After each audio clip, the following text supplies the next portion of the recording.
Hello, and welcome to the Dr. Money Matters podcast, the show where we discuss important financial topics that were never covered in med school. I'm your host, Dr. Tarang Patel.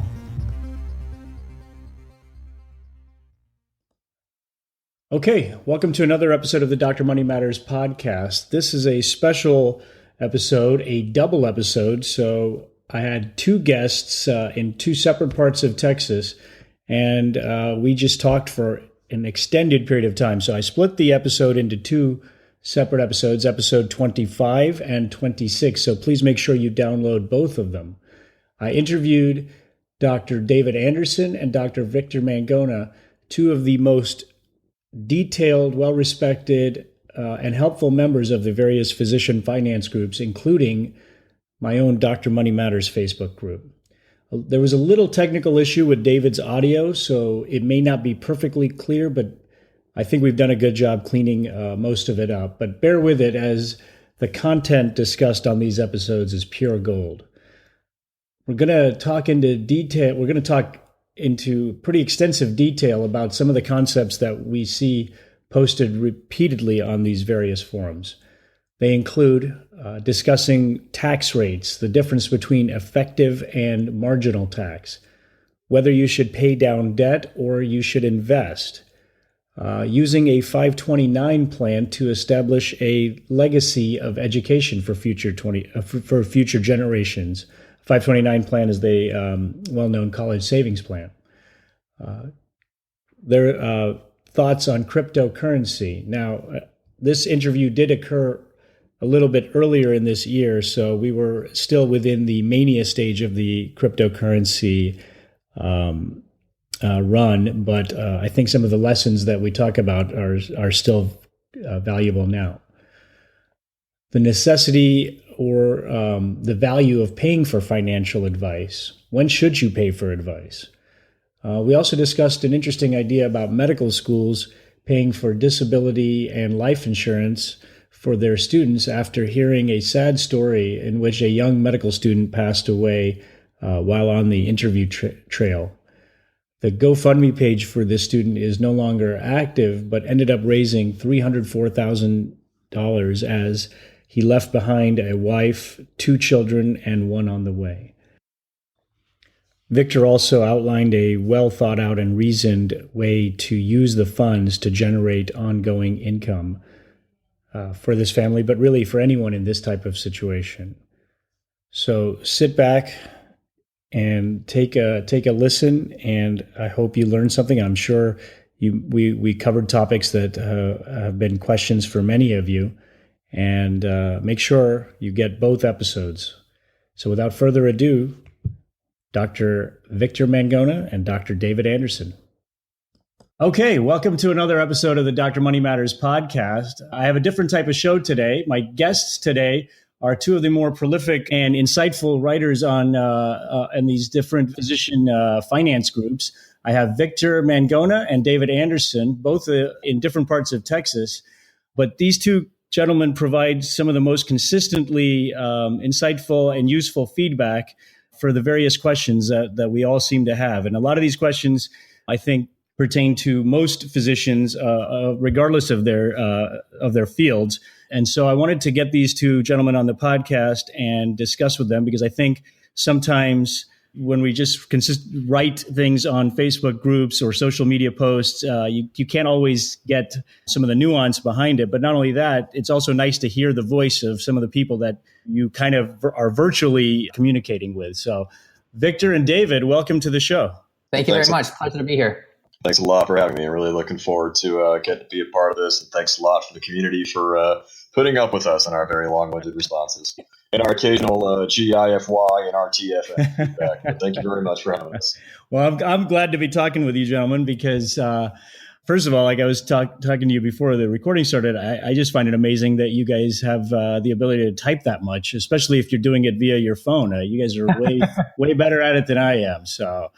But that being said, like you guys do generally provide the level of feedback that I think is much more detailed than I think many of us are expecting on these free social media groups. So I think it's tremendous. And so Before we get started into the financial topics, though, tell me a little bit about yourself. Victor, where are you from? What got you into medicine? And what specifically got you into the field that you practice? All right. So I'm from Detroit, Michigan. I went to Wayne State for medical school, and I'm a radiation oncologist.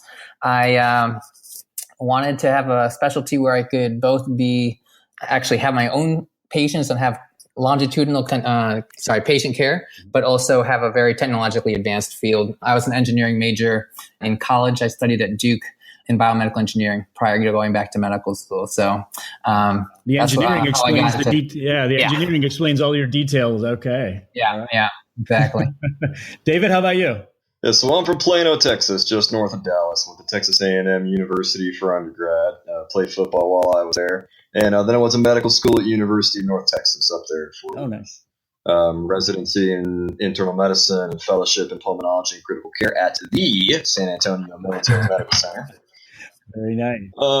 Yeah, it's a pretty good gig, man. Being in the Air Force and pulmonology and critical care, it's a pretty good split between hardcore, inpatient, adrenaline, and getting to relax a little bit, see some patients in clinic, and get a little bit of follow up and continuity.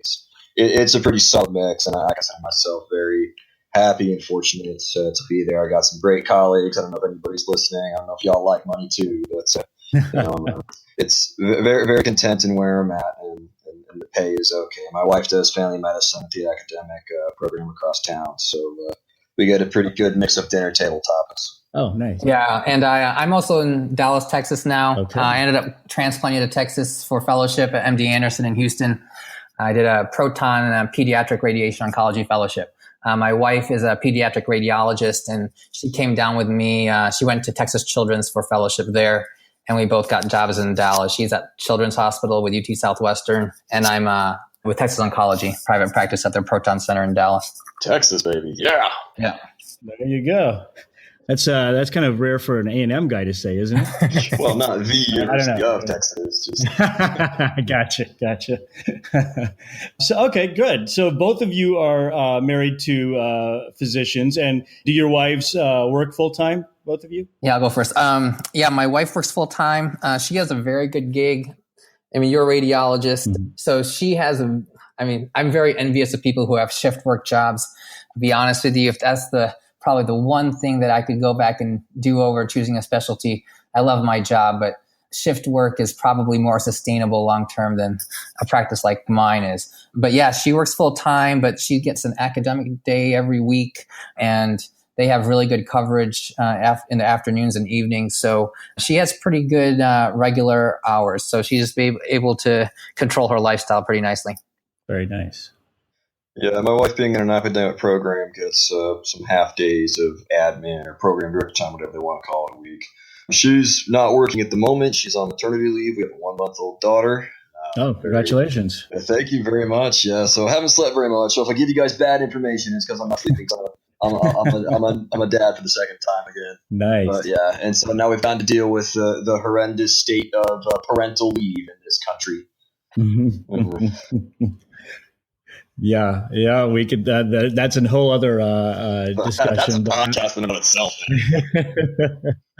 And Victor, you also have one child, a young one, or 5 months old. Wow. Okay. Yeah, that's our first one. So Dad life, first baby. one. Okay. Well, congratulations to you. Yeah. There you go. You guys are well on your way. I have 3 young ones. My youngest one is 5 years old now, so. It gets it's tough those first few months for both moms and dads.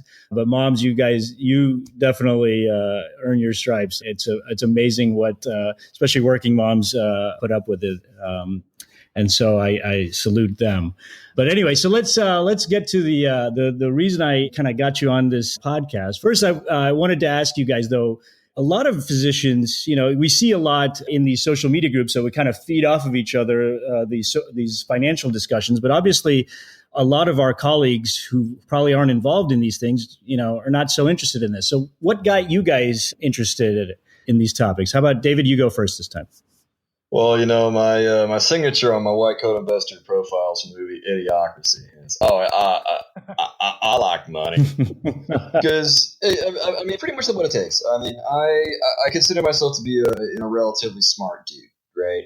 So I always kind of thought that, well, I'm not going to screw up money, right? I mean, if you want anything, you got to be able to pay for it. You got to put a roof over your head, food in your belly, gas in your car, have a car in the first place.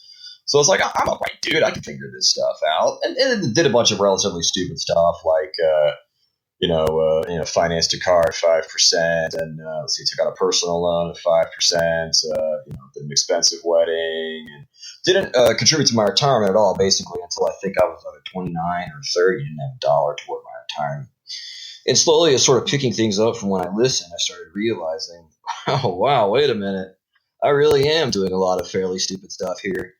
Without even realizing it. I mean, it's not really a question of knowledge. It's more a question of epistemology. It's not whether you know something. It's what you don't know that you don't know that really ends up hurting you, just like in medicine, just like in everything else in life. And money is no different. Right. Being completely unaware of the limits of one's own knowledge was the issue. And so I just sort of took to it like a fish to water. I started with doing my own taxes and just got a little bit more in depth and started working out with Microsoft Excel. And then I realized, hey, wait a minute.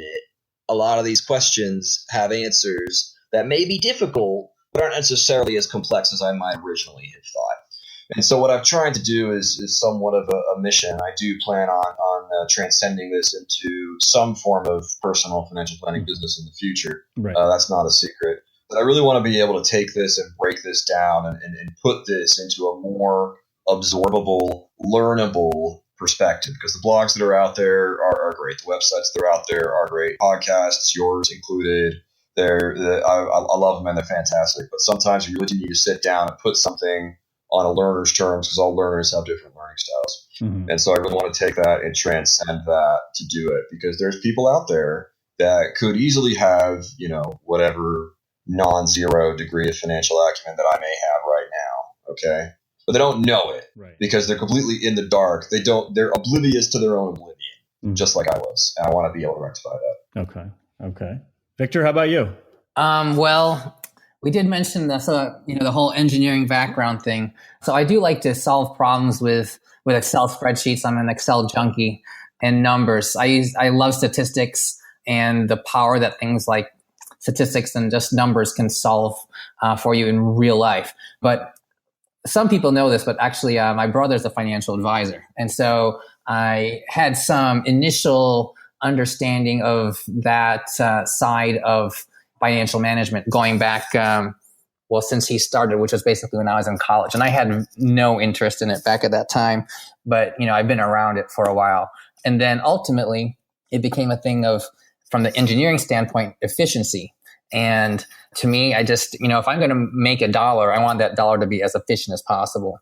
To me, it's not about making money, but it's about maximizing the money that you already have, and then basically utilizing that to buy the most valuable commodity, which is your freedom, your time. Right. Okay. So that's good. I think you guys both kind of came across different experiences. David, more of a, made the simple mistakes that the most of us have made, and kind of, trial and error, and saw the folly in some of the ways that we all kind of do these things. And Victor kind of came across more from a systems oriented, and then also with some family influence. But so I think it's good. I think it's important that, like David said, we learn about what we know or what we don't know that we don't know. It's one of those topics that I think we could just go down the road and continue, exploring that. But let's kind of go a little bit more. Some of the topics that we seem to see on these physician groups more frequently. And Victor, you had mentioned spreadsheets. So I know I've seen one of your spreadsheets, the tax, the spreadsheet that you did, the Excel sheet. And so I think one topic that gets lost amongst people when we discuss things is tax rates. And when we talk about marginal tax rate and effective tax rate. So Victor, let's clarify that. What is that? What is a marginal tax rate? So I would love to do like an hour-long presentation on this, breaking it down step by step. But effectively, oh no, I shouldn't use the word effectively. When you earn money, and I actually have a nice chart that I've never posted, but it's based on how much tax you pay per day. So you plug in your income for the year, or your taxable income for the year, and the first month of the year, you can basically pay no tax, with exception of Social Security and Medicare. But then the next month, you can be paying 10% tax. And the next month, you could be paying 15% tax. And the next month, it would be 25% tax. And if you stopped working after that day, you would pay zero tax for the rest of the year. However, if you keep on earning money, then you could be going into the 28%, the 33, the 35, 39.6 tax brackets, at least for the previous year. They're cheaper now. But when you're earning money, you're cumulatively increasing your taxable earnings, and every dollar you earn will be taxed at one of those rates, 0% or one of the others. But because each dollar is taxed at a different amount over the course of the year, you're not necessarily ever paying that amount. You're paying some weighted average of those amounts, and those bins are not evenly distributed.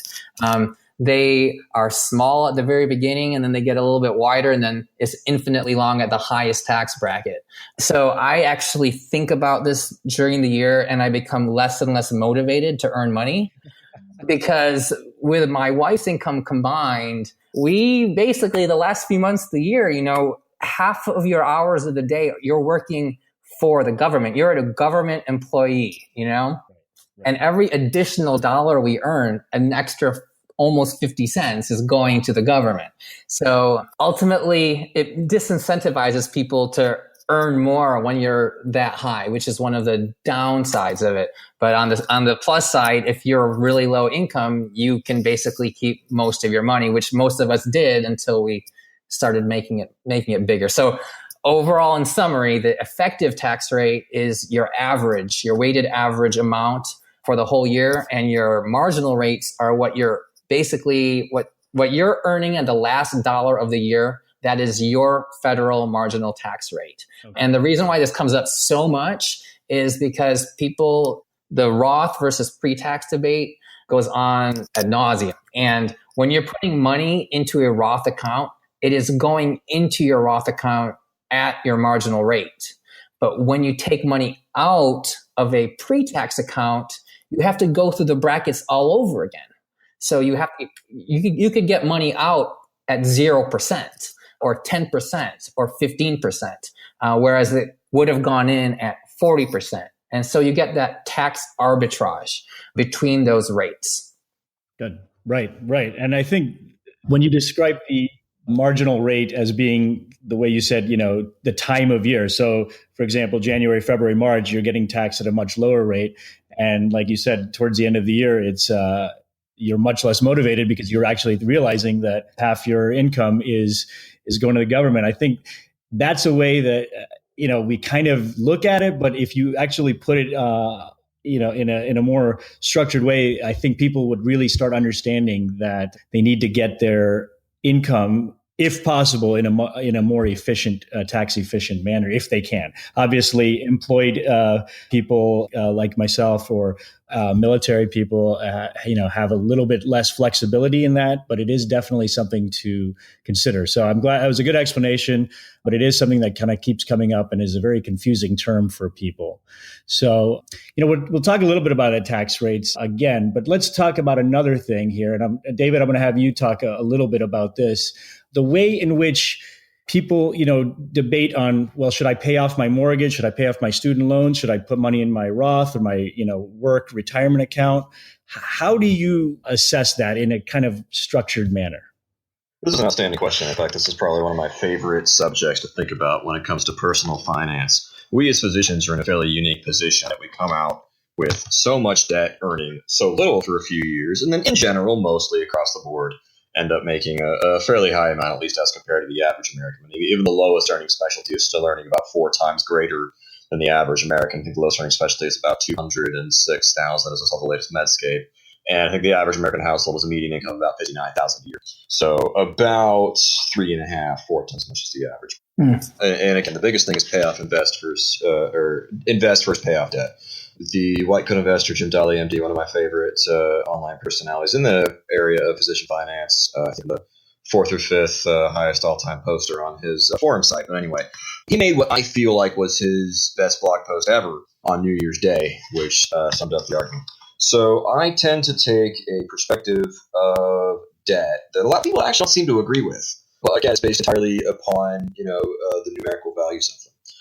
And that is that debt, which is on an amortization schedule, has a fixed cost over a fixed amount of time. Okay, so if you have a debt on which you are actually making payments that is at 3.5% over 10 years, say, what have you, then assuming equal payments, that debt costs you a fixed amount over those 10 years. Okay, that's based on amortization. So just kind of to give it a little bit more in a little bit more concrete terms, you're saying that if it's a $300 monthly payment now, it's a $300 monthly payment at the end of the 10 years. Correct. Okay. All right. Yeah. And so there is a fixed amount of finance charges that you will pay on a debt that's structured in that manner. All right. Now, on the other hand, there is essentially no limit. I mean, there is technically, but to what your compound annual gains will be from what you invest in your time. All right. And so based on that, based on what somebody's risk tolerance is, coupled with one of the most important concepts, which is the time value of money, right, as it pertains to compound annual gains, I personally will almost always tend to side on the fact of doing your best to do a long-term tax-advantaged retirement investment. So I think one of the most important things that a person can do when they are fresh out of medical training and when they are starting to earn, but they also have a fair amount of debt, and they can actually decide what they're going to do with this money, invest it or pay off a debt, is to structure their debts to the lowest term and lowest rate on which they can afford monthly payments. Mm-hmm. What this does in turn is this minimizes the fixed cost of the finance charges on that loan. Say if you minimize it to get a 5-year student loan term, okay, and you can get those for about 2.5% variable or about 3.25% fixed. These days, I haven't checked SoFi's rates over the past few weeks, but they tend to go for. You are able to minimize those finance charges that would stack up to a relatively small fraction of that initial principal, and that's a fairly aggressive move. Now, on communities like White Coat Investor, where you're surrounded by people who are generally very financially conservative and very generally aggressive at paying down their loans, I think WCI himself recommends people get it down to 3 years, but what have you. Despite being in that, of course, the general population, a 5-year loan term is really a fairly conservative term, which you might consider to be paying off fairly aggressively as it is. The other debt that people want to think about paying off relatively early is a mortgage debt, which, and I'm only referring to mortgage on a primary home. I'm not talking about mortgage on rental properties. It's a different kettle of fish entirely. But the mortgage on one's primary dwelling, and a primary dwelling should never be considered an asset. It takes money out of your pocket, doesn't put money in your pocket. However, and this is also a different subject now because a lot of us have lost the tax deductibility of our mortgage interest if we don't pay that much, if we're below the new standard deduction of $24,400 a year. Okay, but often that interest rate on that mortgage will end up somewhere around historical inflation, which historically, the long term is around 2-ish%, but recently has been really low. It's been around, I want to say the previous year was like 1.03% or something. It was very low. Mortgage loans are backed, they're secured by an insured article, that is your house, that ideally is increasing with inflation, while at the same time, your mortgage principal is not increasing with inflation. And therefore, for that reason, assuming you're a state in which has decent asset protection on a primary dwelling, and this varies from state to state. California, for instance, has horrendous asset protection for the primary dwelling. However, because of that after-tax interest rate, the long-term currency hedge, say 15 to 30 years, for the currency to inflate while the loan value does not, but while the asset backing it does, means that there's generally better use for your money than paying off your mortgage particularly early. Okay. While at the same time, everything that you could be investing based on, whatever you think the markets are going to give you over the long term, 4%, 5%, 8%, difference varies for everybody. That compounds over time. Plus, the old student loans are forgivable on death or total permanent disability. It means you can take it out of your life insurance. So I know I've gone on and ran a little bit, But there's basically a breakdown of whether you should kill off a debt first or whether you should invest aggressively first. The first thing most people should do, assuming you've structured your debts properly, is to take advantage of those tax advantage retirement accounts first. Because getting a large tax deduction, especially if you're in those top tax brackets, the 37% tax brackets of 2018, like Victor was talking about earlier, you're not going to do a lot better than getting a 37% discount straight up on basically anything else. So that's one of the first things a person should do, especially if you're a high earner. If you're not a high earner, you should go ahead and take that Roth contribution. In some cases, you might do so even if you are a high earner, but all the same, that money will never be taxed again unless they change the law. It's unlikely. Whereas everything else is going to have to be taxed in some way, shape, or form. Right. Once you've maximized those tax advantaged accounts, it varies whether or not you want to invest in something called a taxable brokerage account, which is your standard brokerage account.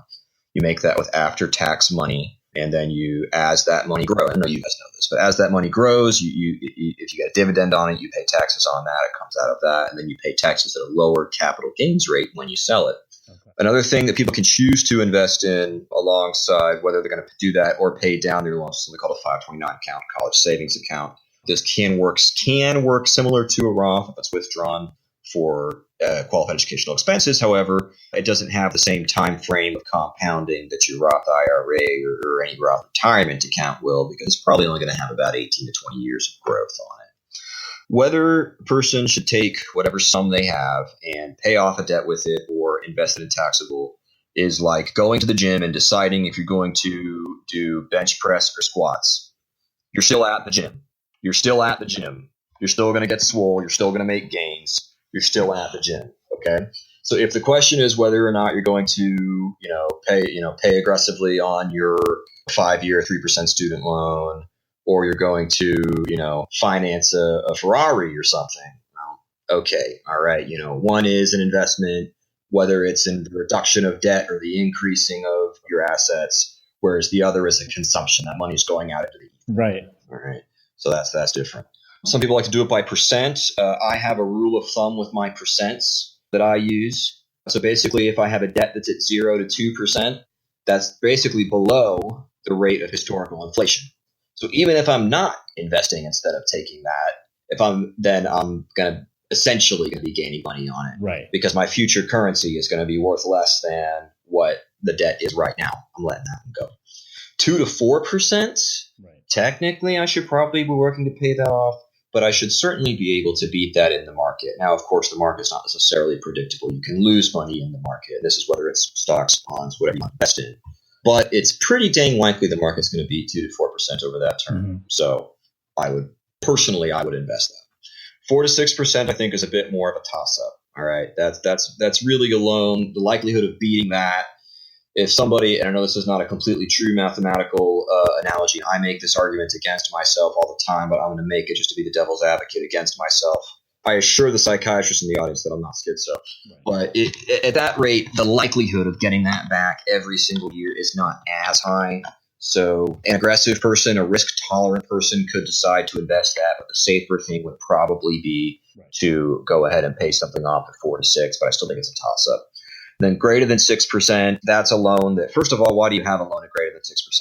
That needs to be financed. All right, that needs to be refinanced to a shorter term or a shorter interest rate on that. But if you do, then that's a loan that needs to go. Okay, and that's maybe one instance where I might even consider before I invest in anything else after my tax advantage accounts would be to pay off that horrendous loan that nobody should ever have. And these happen sometimes. And I don't want to insult the intelligence or speak down to anybody that has those loans. I don't, because sometimes that's the only option that you've got was to take that money out. Crappy situations happen. They do. Personal loans for relocation or going on, multiple residency or fellowship interviews, becoming ill in the absence of before you knew what disability insurance was and had it, illnesses in the family. These terrible, terrible things happen to people. People do end up with these loans. And it sucks. But it's important to realize that if there was these things that exist, like refinancing a student loan as a resident with these horrendous rates that they give and payments that often don't even cover the accruing interest, that if you're stuck making that financial decision, you're in bad shape. And it's okay to be in bad shape. I've been in bad shape. It's not fun. And as long as you recognize that it's something that you would ideally want to be doing, you don't do it. Right.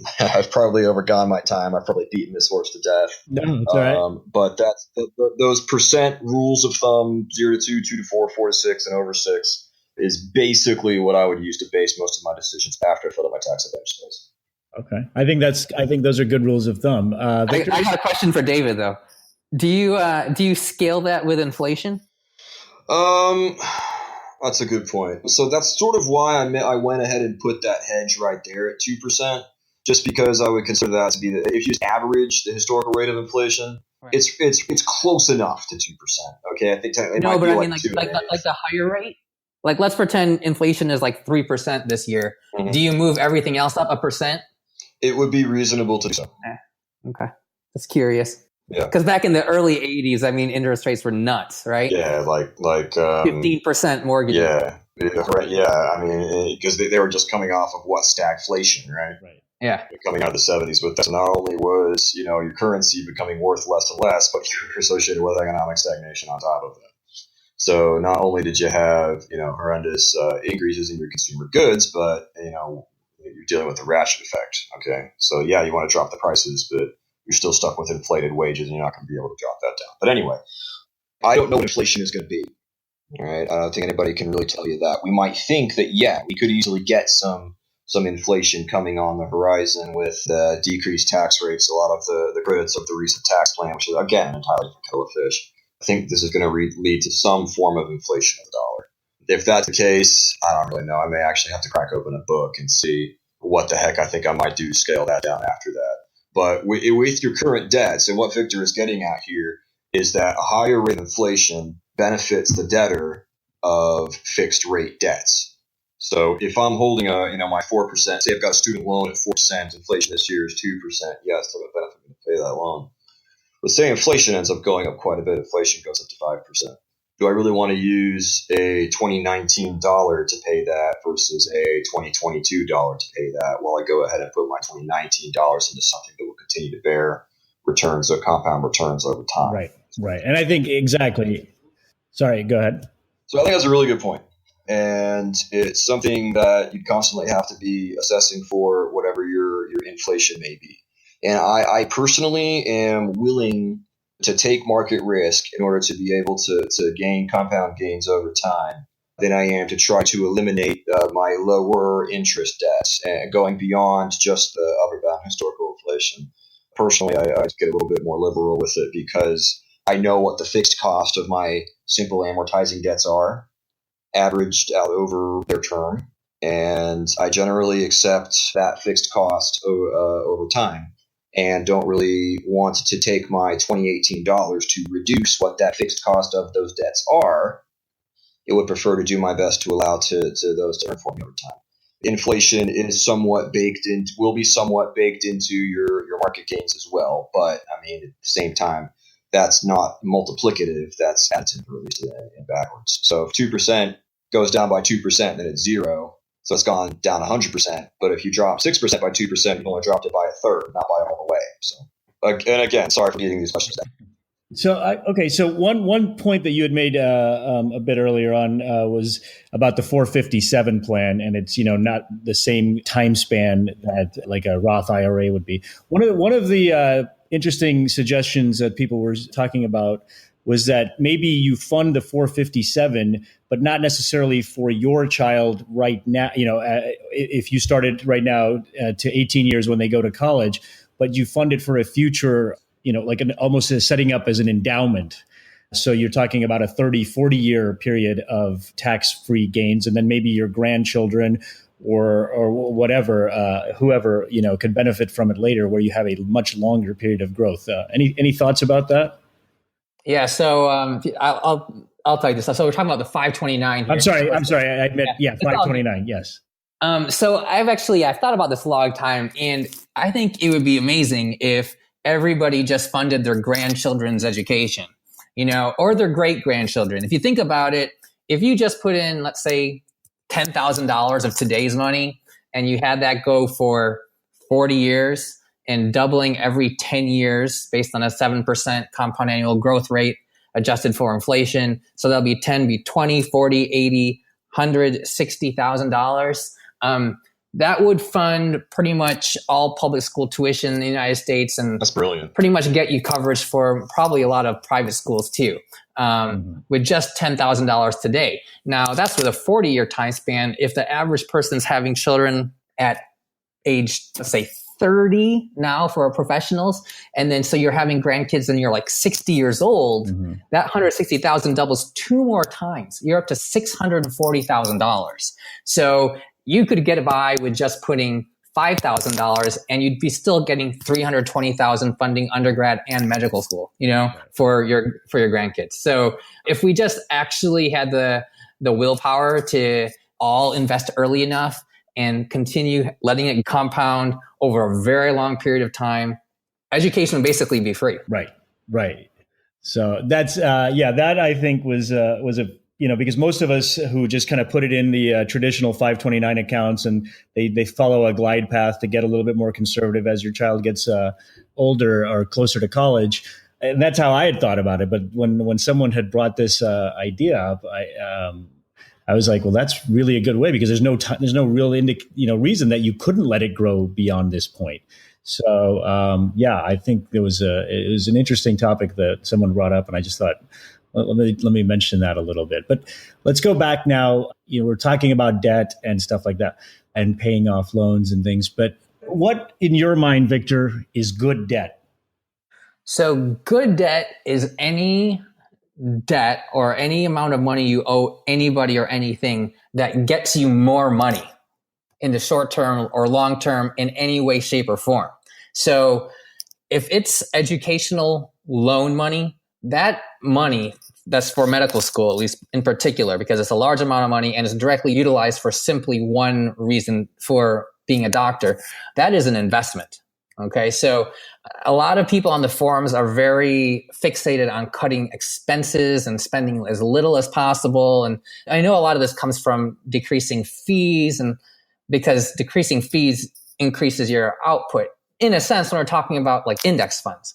But if there's a $20 bill on the ground and you can't reach it without spending $10 on something to pick it up, that's $10 well spent. Okay, so I'll spend that $10 all day long, every day. I don't care if my expenses go up, because my net worth is going up. And so I focus on the big picture, not what things cost me, what they make me. So I carry student loan debt. Most of them are around 5%, because I actually keep them at like 20 years. And I actually still have one loan at 6.8%. It's a little bit embarrassing. It was on purpose, though. I was refinancing, and I had to refinance about $210,000, but they would only refinance $200,000 with the lender that gave me the best rate. So I still had a loan of like $10,000, and I could have refinanced that as a third loan because I did 100 and 100, but it just wasn't worth refinancing a $10,000 loan and having another account on my credit. It's cost me $10 a month, right? And one day I'll probably just pay it off. But right now, I maximize multiple different things way ahead of paying off a debt. So priorities for me are A, liquidity, and B, generating passive income. So between my wife and I, we still have like $450-ish or maybe $440,000 in loans. And honestly, we haven't paid a single penny faster than we've had to, because we've just been plowing our money into investments. And a lot of that is in real estate. And those real estate investments also have loans. So we've had to take out more loans to get our real estate investments, but they give us much larger returns, and they also give us assets. Those assets, once they start generating enough passive income to pay off the student loans on a monthly basis, on a month-to-month basis, which is part of the reason I have them stretched out to 20 years, is because basically once I get my passive income level up to the around $3,500 a month I need to pay them, then I can consider myself having my student loans paid off. And it might only take me $350,000 of investments at 10% cash on cash to do that. All the meanwhile, then my net worth has gone up substantially, because I've actually also gained value beyond just the rate of the interest rate on the loan. Right. This is a good point that you bring up, because I think a lot of people are so fixated. And don't get me wrong, debt hangs on a lot of people. It's a pretty significant weight on people's back. But I think that there seems to be a huge fixation in paying off massive amounts of loans as quick as possible. And it does feel good to say, that you've paid off $500,000 over a couple of years, but there are other ways to do it. And like you said, I think you've mentioned this before on one of the posts, was if you pay off your $500,000 loan, you're still not financially independent, because that's it. There's a zero value there. Whereas if you have developed these assets and passive income streams, they can continue to pay off indefinitely. And but paying down, like David said, your loan is fixed, so they'll pay that down and then still appreciate over time and generate cash flow indefinitely. So I think it's a great way to think about things, but it's not really intuitive to most people. So I'm glad you can kind of explain that. And then that kind of goes along to my next thing. My next topic here is, Victor, you mentioned real estate. A lot of people, physicians in general, are interested in real estate, but most of us, I would say, myself included, we're not really, other than our primary homes, in real estate investing so much. So obviously you're doing it. So what are your thoughts on, is it an either or? Do you do retirement in stocks, mutual funds, and then real estate and your other funds?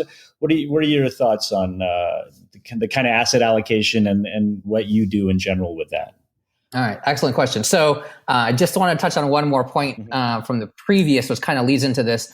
Beyond just creating passive income, by investing my money into whether it be stocks or bonds or real estate, there's a liquidity level. And this is one thing that is very, very, very, very, very often, or very rarely discussed, is the value of liquidity.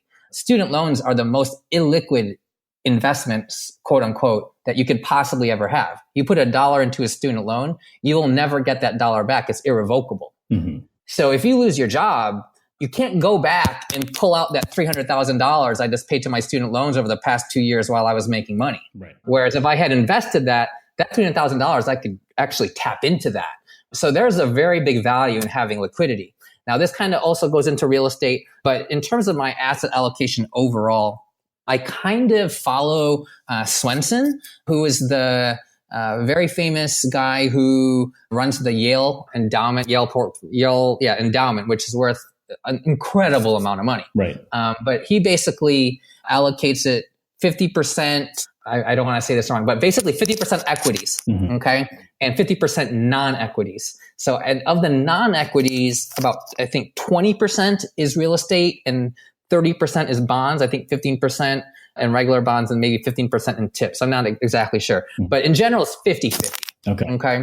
And so that's kind of a target for me. So I fill up all of my retirement accounts with equities, okay, and then in the taxable side, I still have a little bit of money in equities there. Mm-hmm. And then I have mostly real estate after that. And so at the moment, I'm 40% equities.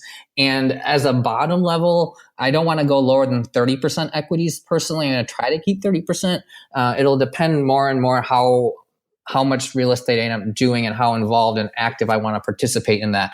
But in that range of 30 to 50. And that's not because I kind of try to market time anything. It's really just the size of my accounts at a given time. Like my taxable side of my portfolio is now larger than the other side. And it didn't used to be that way. Mm-hmm. And in real estate, one of the biggest advantages from a high income perspective is just simply the tax advantages. You can basically convert taxable money in real estate to a Roth IRA or even better, based on all the depreciation you can get. Not to mention the returns are great, but a lot of the benefit of the returns comes from leverage, where there is certainly some risk with leverage. But using real estate, it's incredibly tax efficient. And my wife and I are paying more than our fair share of taxes this year. Mm-hmm. So keeping my tax liability as low as possible really has an incredible effect on my overall optimization of finance. Okay, I hope you enjoyed part one of the discussion. Part two will be in our next episode, which will be out very shortly, either today or the next day. But both episodes I think will be valuable to listen to, and I really, really recommend you downloading both episodes. Once again, remember, we're not professional planners, although, as I said before, David is working on that, and our discussion and recommendations may not be appropriate for everyone. So make sure you do your own due diligence prior to acting on any of the topics discussed on this or any other episodes of this podcast. And continue to let your friends, students, colleagues know about this podcast by sharing it via text or whatever social media platform you're on. iTunes or Apple Podcasts makes it pretty easy to share podcasts. But also just make sure you leave us a positive review, especially on Apple Podcasts, as it helps increase the visibility of this show. And remember, you can follow me on Twitter at Dr. Money Matters or Instagram at Dr. Money Matters, all spelled out. And I really encourage you to join our Dr. Money Matters Facebook group, as there's pretty good discussion about these topics and other topics related to my prior episodes. Once again, make sure you take a listen to the other physician podcasts that I've discussed before: Docs Outside the Box, Hippocratic Hustle, The Happy Doc, Doctors Unbound, The White Coat Investor, The Physician's Road, and there's a variety of other podcasts that are out there as well.